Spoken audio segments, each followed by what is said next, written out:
ತಿರುಗಿದ್ರು ನಾವು ಎಲ್ಲಿ ನೋಡಿದ್ರು ಸಹ ಲೈಟಿಂಗ್ಸು ಭಾಳ ಜೋರಾಗಿದೆ. ಆಮೇಲೆ ಈ ಟೈಮಲ್ಲಿ ನಮಗೆ ಬೆಂಗಳೂರು ಟ್ರಾಫಿಕ್ ಥರ ಆಗಿಬಿಟ್ಟಿದೆ ಮೈಸೂರು. ಸ್ವಲ್ಪ ಆಗೋ ಗ್ಯಾಪ್ಗೂ ಸ್ಟಾಪ್ ಮಾಡಿ ನಾವು ಮುಂದಕ್ಕೆ ಹೋಗಬೇಕು. ಸೊ ಹೀಗೆ ಸರ್, ಕ್ರೌಡ್ ಜಾಸ್ತಿ ಮೈಸೂರಲ್ಲಿ. ಲೈಟಿಂಗ್ಸ್ ತುಂಬ ಚೆನ್ನಾಗಿದೆ ಈ ಸರ್. ಮೈಸೂರು ದಸರಾ ಅಂತಂದರೆ ನಮ್ಮ ನಾಡ ದೇವತೆ ಚಾಮುಂಡೇಶ್ವರಿ ಮೊದಲು ನೆನಪಾಗ್ತಾರೆ. ಅವರೇ ತಾನೇ ನಮಗೆ ಮೈಸೂರಿಗೆ ಬಹಳ ಫೇಮಸ್ಸು. ಮತ್ತು ಪ್ರತಿಯೊಂದು 9 ದಿನ ನಾವು ಒಂದೊಂದು ದೇವ್ರನ್ನ ಪೂಜೆ ಮಾಡ್ತೀವಿ. ನವದುರ್ಗಿಯರು ಗೊತ್ತಿದೆ ನಿಮಗೆ, ಒಂದೊಂದು ಕುಷ್ಮಾಂಡ ದೇವಿ, ಪ್ರತಿಯೊಂದು 9 ದೇವರುಗಳನ್ನ ಪೂಜೆ ಮಾಡ್ತೀವಿ 9 ದಿನ. ಸೊ 9 ದಿನವೂ 9 ಕಡೆ ನಾವು ಓಡಾಡ್ತೀವಿ. 9 ದಿನವೂ ಒಂದೊಂದು ಸ್ಯಾರಿ, ಕಲರ್ ಸ್ಯಾರಿನ ಹಾಕೊಂಡು ನಾವು ಲೇಡೀಸ್ ಸೆಲೆಬ್ರೇಟ್ನ ಮಾಡ್ತೀವಿ. ಮತ್ತು ಅರಮನೆ ಅಂತ ಹೇಳಿದ್ರೆ ಮೇನು ಆನೆ, ಅಂಬಾರಿ ನಮಗೆ.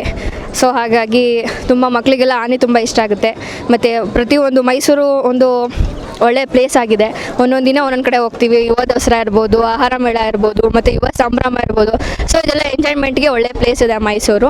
ಸೊ ಎಲ್ಲ ಟೂರಿಸ್ಟು ಬಂದು ಇಲ್ಲಿ ಎಂಜಾಯ್ ಮಾಡ್ತಾ ಇದ್ದಾರೆ ಸರ್. ಅದೇ ಒಂದೊಂದು ದಿನ ಒಂದೊಂದು ಕಾಳರಾತ್ರಿ ಇರುತ್ತೆ, ಮತ್ತು ಕುಷ್ಮಾಂಡ ದೇವಿ ಇರುತ್ತೆ. ಆದ ದೇವರಿಗೆ ಆದ್ರಂತೆ ಅದೇ ರೀತಿಯಾದ ಒಂದು ನಿಯಮಗಳಿರುತ್ತೆ.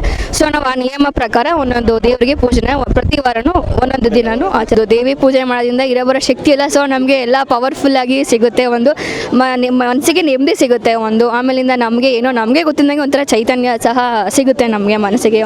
ಎಲ್ಲಿ ತಿರುಗಿದ್ರು ನಾವು ಎಲ್ಲಿ ನೋಡಿದ್ರು ಸಹ ಲೈಟಿಂಗ್ಸು ಭಾಳ ಜೋರಾಗಿದೆ. ಆಮೇಲೆ ಈ ಟೈಮಲ್ಲಿ ನಮಗೆ ಬೆಂಗಳೂರು ಟ್ರಾಫಿಕ್ ಥರ ಆಗಿಬಿಟ್ಟಿದೆ ಮೈಸೂರು. ಸ್ವಲ್ಪ ಆಗೋ ಗ್ಯಾಪ್ಗೂ ಸ್ಟಾಪ್ ಮಾಡಿ ನಾವು ಮುಂದಕ್ಕೆ ಹೋಗಬೇಕು. ಸೊ ಹೀಗೆ ಸರ್, ಕ್ರೌಡ್ ಜಾಸ್ತಿ ಮೈಸೂರಲ್ಲಿ. ಲೈಟಿಂಗ್ಸ್ ತುಂಬ ಚೆನ್ನಾಗಿದೆ ಈ ಸಲ ಸರ್. ಫ್ಯಾಮಿಲಿ ಜೊತೆ ಹೋದರೆ ಅವ್ರು ಎಲ್ಲಿ ಕರ್ಕೊಂಡು ಹೋಗ್ತಾರೋ ಅಷ್ಟೇ ನಮ್ಮದು. ಫ್ರೆಂಡ್ ಜೊತೆ ಹೋದರೆ ಇನ್ನೂ ಸ್ವಲ್ಪ ಚೆನ್ನಾಗಿ ಎಂಜಾಯ್ ಮಾಡ್ತೀವಿ. ಈಗ ನಾವೆಲ್ಲ ಬಂದರೆ ಫ್ರೆಂಡ್ಸೇ. ಸೊ ಫ್ರೆಂಡ್ ಜೊತೆ ಬಂದರೆ ನಮ್ಗೆ ಹೇಗೆ ಬೇಕು ಆಗ ಆರಾಮಾಗಿರ್ತೀವಿ. ಸೊ ಟೈಮಿಂಗ್ಸ್ ಇರೋಲ್ಲ. ಫ್ಯಾಮಿಲಿ ಜೊತೆ ಬಂದರೆ ಇದೇ ಟೈಮಿಂಗ್ಸ್ಗೆ ಮನೆಗೆ ಹೋಗಿ ತಲುಪಬೇಕು.